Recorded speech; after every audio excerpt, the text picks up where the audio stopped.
In his classic book, Chess Fundamentals, published in 1921, the third official world champion, Jose Capablanca, recommended that beginners study the endgame first and only then move on to tactics, strategy, and openings. Almost nobody followed his advice. The reason for this is that endgames seem a bit scary, while others think they're boring because there aren't many pieces left on the board. So why leap into the endgame pit and give up the joys of tactics and all the other good stuff? Due to this mentality, almost everyone that wants to learn how to play chess has decided to eat the tactical dessert first and, if they're in the mood, the endgame vegetables last. Now, I also have ignored poor old Capablanca. Instead, we have followed the usual learning hierarchy, beginning with tactics and strategy, simply because they are part of many endgames. That is, if you don't know tactics and strategy, then quite a few endgames won't make any sense at all. But now that you have a tactical, strategic base, we're finally ready to study endgame basics. Some people ask me, why do I need to have an understanding of endgames? Well, endgames occur all the time. And if you enter one of these endgames without knowing anything about them, you'll repeatedly fall into the same ditch over and over and over. Another reason to study endgames is that most players don't study them. That means that you will draw many lost positions and win many drawn ones. Put simply, a bit of endgame knowledge will give you an enormous advantage over your opposition. The first thing we're going to do is explore basic endgame mates. Trust me when I tell you that there are a few things on this planet more frustrating than to outplay an opponent, end up a full queen ahead, and not be able to finish him off because you refuse to grab any so easy to learn endgame knowledge. Fortunately, after this lecture, that kind of psychological pain and agony won't ever happen to you. Basic endgame mates are a lone king versus a king, and one or two pieces. That's right. Your king usually has to help exterminate the enemy monarch. Of course, an overkill situation, like a lone king versus two enemy queens, doesn't need the help of its king to finish off the opponent. If you have two queens versus the enemy king, which won't happen very often, your own king can stay at home and rest while the ladies get the job done. The simplest way to mate your opponent is called the staircase technique. The two queens look like a pair of feet moving step by step down a staircase. In most endgames, you'll need to herd the enemy king to one of the sides, the A file, H file, first rank, or eighth rank. But two queens are so powerful that mate can happen anywhere. However, we're going to stick with our staircase technique, which calls for chasing the enemy king to the board's side. Queen on C to E2 check. The king has no choice, it has to move. King F4, then the other queen. And you notice what's happened. We have control over these two files. So the king can't go towards the queen side. There's no way it can go that way. It has to go the other way, and eventually you're just going to trap him on the side of the board. So the king moves again. You check again, maintaining control over this, and now this, and thus he has to, once again, step to the side, and then here. Queen H3, mate. More common than two queens, which is extremely rare, is two rooks, which actually happens fairly often, versus just a poor lone king. We'll use exactly the same technique. First thing in the staircase is we're just cutting off a whole file. The king's just trapped now on these three. So the king, which is the only thing he has, moves. You go rook A6 check. Now we have both files covered, and you force him back. And then you do it again, check. And this time he actually approaches you. The queens he's not allowed to get close to, but here he can get close, and now he threatens to take your rook. On the other hand, he's trapped on the back rank, so you just move your rook far away. And now you threaten checkmate here, so he stops that. And then you simply go far away, and there's nothing he can do, and then you do the final staircase, the final step in the staircase. Rook down, both lines are covered, he's trapped, he's in check, checkmate. The most common basic mates are king and queen versus king, and king and rook versus king. And these two very common endgames, the only way to mate is to use both the king and queen or king and rook. The queen can't mate by itself. Also, just like the two rooks versus lone king example, the enemy king has to be chased to one of the board's sides, the A or H file or the first or eighth rank. White's queen has trapped the enemy king on the back rank. However, you cannot checkmate with just a queen. You need the help of your king. So, White's king has to go on a journey. King G2, Black's king, all he can do is go back and forth. King G3, slowly walking up the board. King G4, King G5. I want to point out that you do not want to play Queen F7. If you do that, that's stalemate. The king has no move.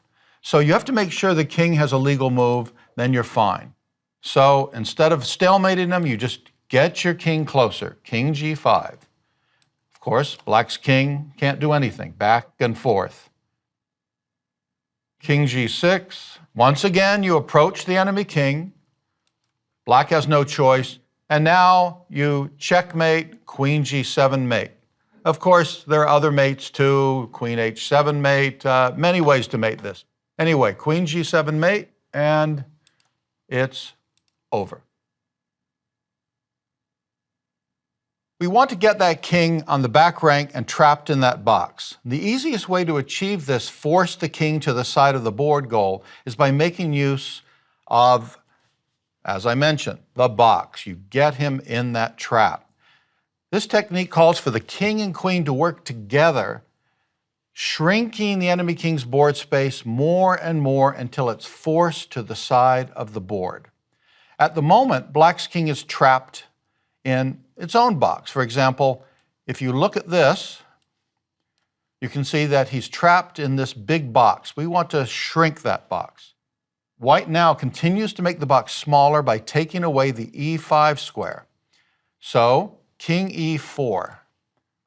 Now the box is a little bit smaller. Black's king has to move, moves to E7.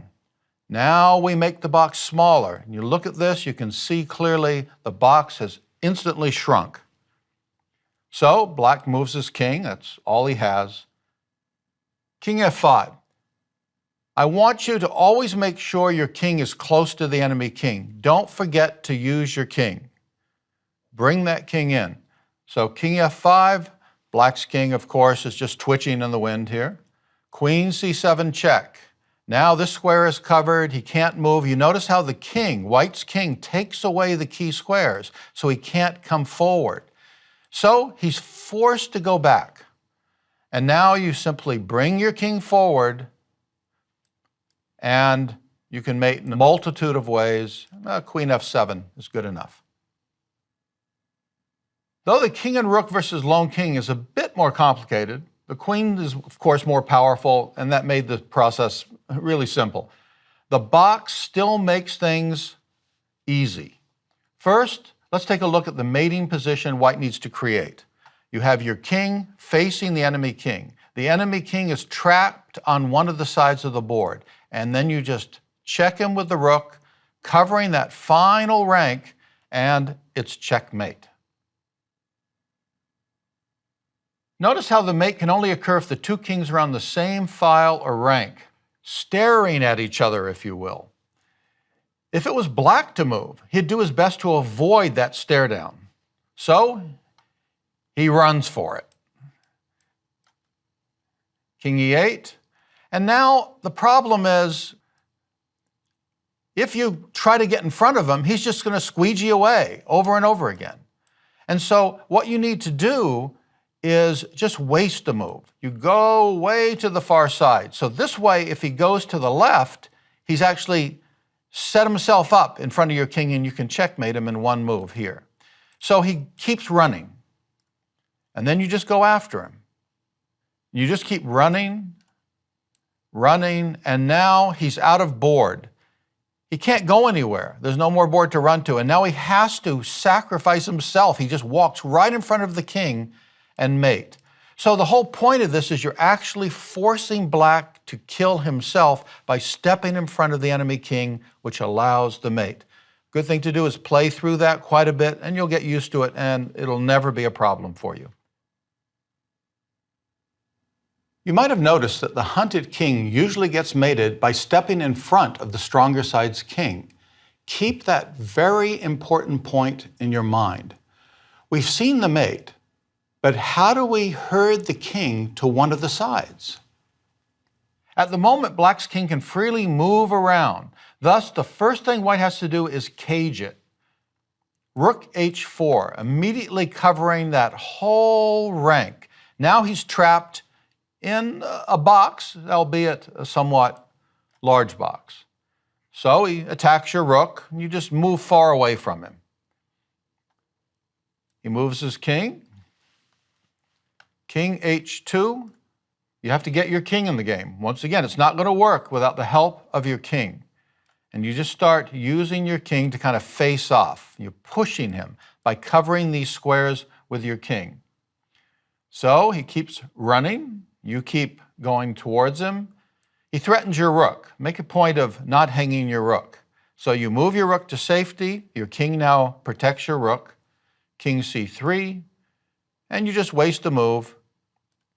Notice that if you check him, you actually allow him a bigger box. So you don't want to do that.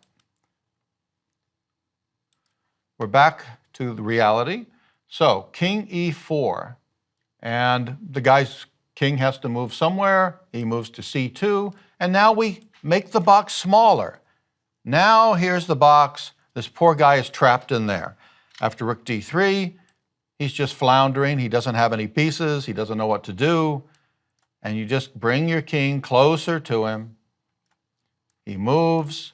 You get your king closer to him every second. And now we check him and force him to the side. Finally, we force him to the side. Goes king a1. We bring our king over. He attacks us. And you just make any kind of move. You don't want him to be able to go this way. So you want to keep him trapped off. So just go anywhere on this whole rank. So we'll just go there. Doesn't matter where. And he now is forced to walk down because this square is verboten because the rook covers it. The king goes down, and now checkmate. Once you practice this, you will find that it's very simple. The most important thing you have to master in this endgame is patience. Take your time, shrink the box, watch out for stalemates, and the mate is a guarantee. Keep in mind that a king and knight versus king can't mate, nor can a king and bishop versus king. Those minor pieces don't have enough firepower to drag down a king. However, what about a king and pawn versus a lone king? That's an extremely important topic, and we'll study it in depth in Lecture 19. Here we'll set the groundwork for those endgames by exploring some of the magical powers the king possesses. We already saw how important the king is in the endgame from our king and queen versus king and rook versus king examples. Even though the queen and rook are incredibly powerful, they can't get the job done without their king. So, when most of the dangerous pieces have been traded and an endgame appears, the kings realize that their long hibernation behind their pawns has ended, and they rush into battle, giving whatever army is left some royal clout. But if a king wants to be effective, it needs to have mastered the magical powers I mentioned a moment ago. And this takes us to the first magic power, a thing called opposition. There are two kinds of opposition, basic and distant.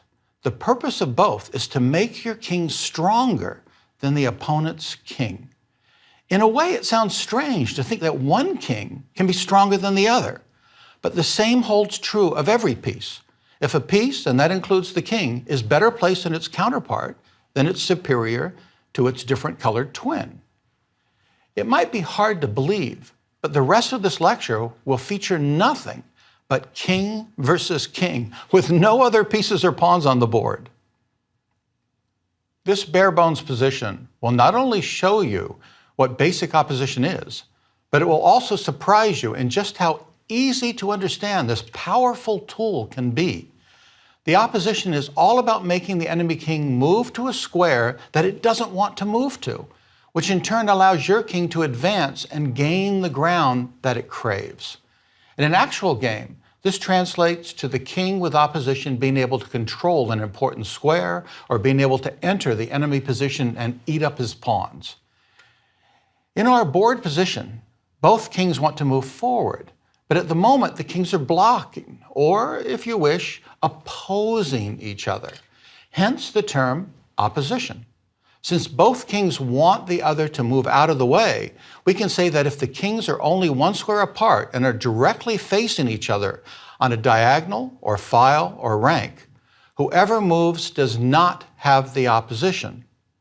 Since it's white's move, he's forced to give up one of those squares that would allow either king to advance.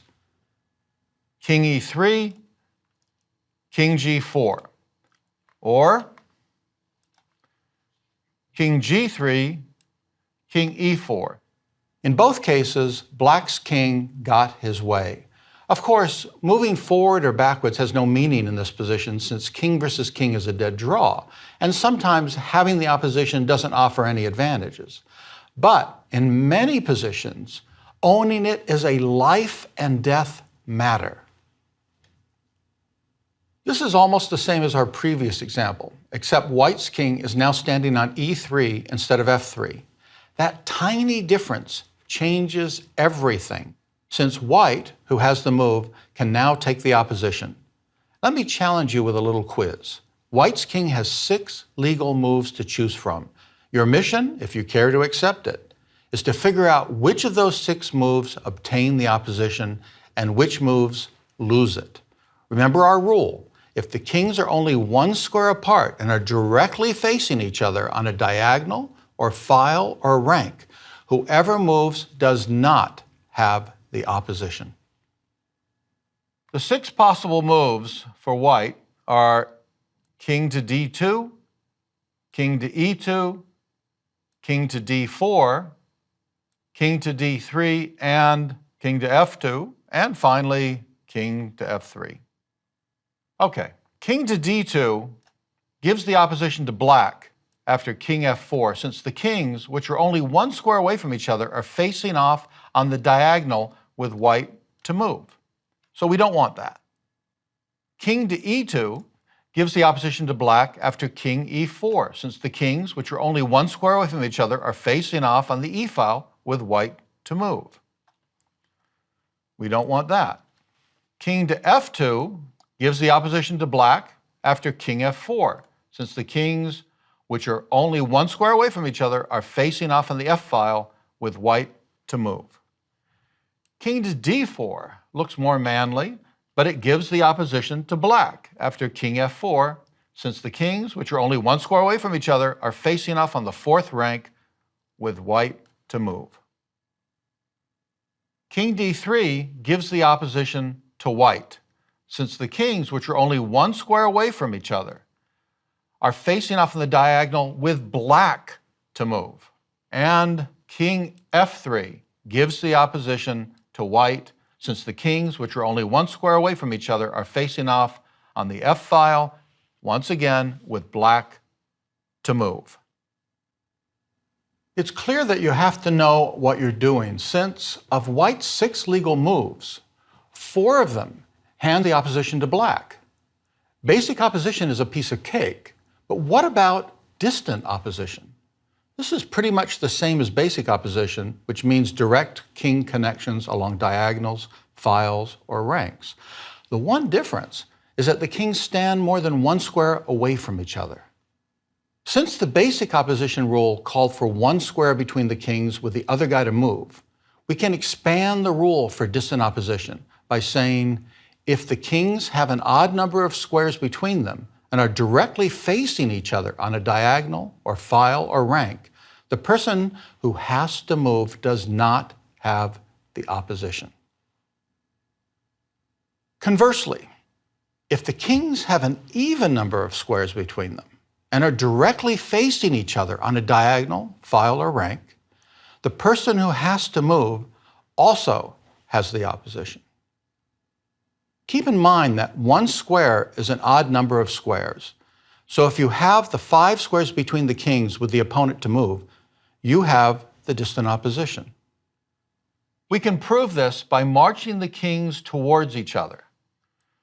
King F2, King F7, King F3, King F6, King F4, and we're back to basic opposition. Since black has to move, white has the opposition. The same thing occurs on a diagonal. It's black's move, so take a moment to figure out who has the opposition. If you said black to move has the opposition, you'd be right. Let's prove it. King G7, King D4, King F6, and we're back to basic diagonal opposition. Basic and distant opposition is all about direct connections via a file, rank, or diagonal. But what happens if there is no direct connection?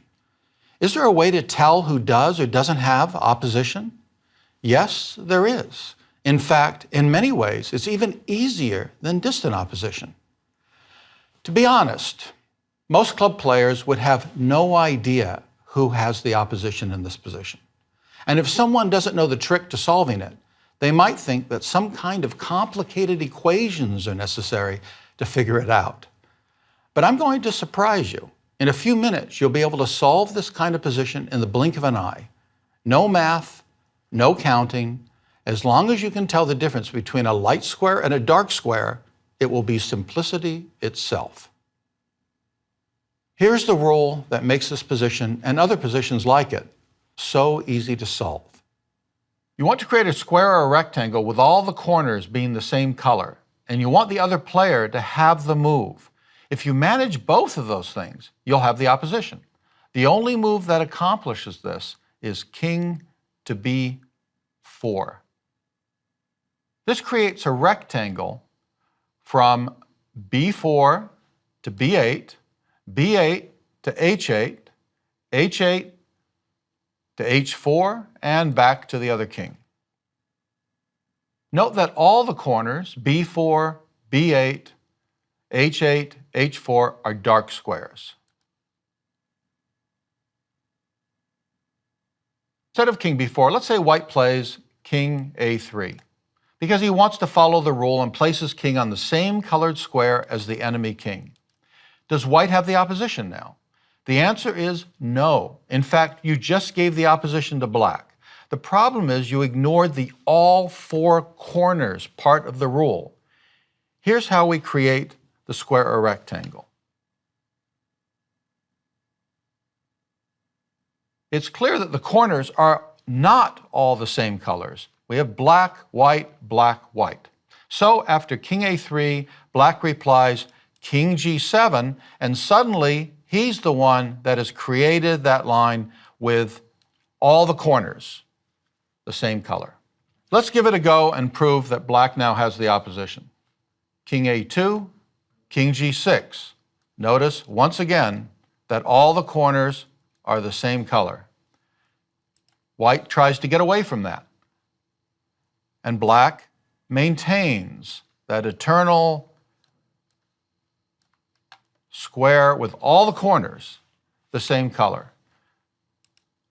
White moves his king, black gets a little closer. We still have all those corners, the same color. King moves, and he gets closer, still maintaining those same colors. And white goes King A1, King E3, King A2, and finally we can prove opposition by simply going here, creating a position where we have an odd number of squares between the kings with the other guy to move, our basic rule. By now, you have to be wondering if all this esoteric stuff about the opposition has any real life value. It does. In fact, it's extremely important. I'm going to prove my point by showing you one final king versus king position, and this one will strike a chord.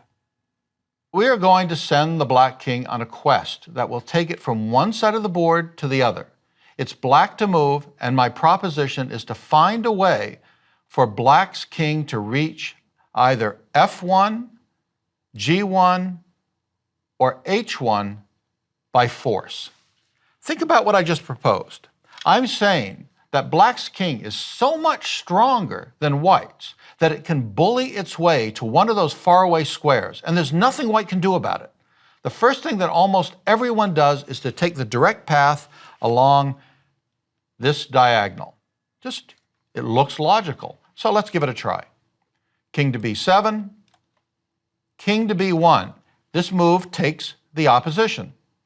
King C6, king C2, king D5, and the opposition is still white's, and now there's no way black can get by the white king. It's completely hopeless. Our first try failed. Returning King A7 is the correct move. Why? Because black has the opposition, distant opposition. But white plays a very tricky move, King B1. And the problem is black comes up, white has a choice of two squares, which allows him to take the opposition at will. For example, here, which takes the opposition. So, after King B1, King B7, King C1, King C7, and at least black is heading for the right side of the board. And he keeps doing that, heading for the side that he's trying to reach. And now, after all that back and forth, black has to somehow find a way to come up. How is he going to do that? Not so easy. Those that aren't aware of the opposition will be freaking out here, since it seems both players are idiots. They have to be asking, why stay back and do nothing when you can advance? The problem is that white's subtle maneuvering on the first rank is preventing black from advancing.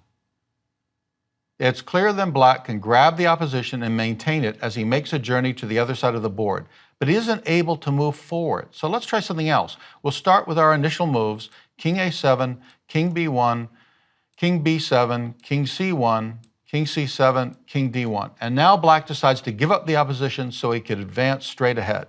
King B6, King D2, King B5, King D3, King B4, and after King D4, white has the opposition, and there's no way black will ever get by him. Before trying again, let's use a bit of logic. We saw that black can safely move to the king side and retain the opposition. We also saw that black can move forward, but he will have to lose the opposition by doing so. Therefore, we need to combine these things. First move to the same side of the board, and only then give up the opposition so he can move forward. King A7, King B1, King B7, King C1, King C7, King D1, and we just keep going that direction.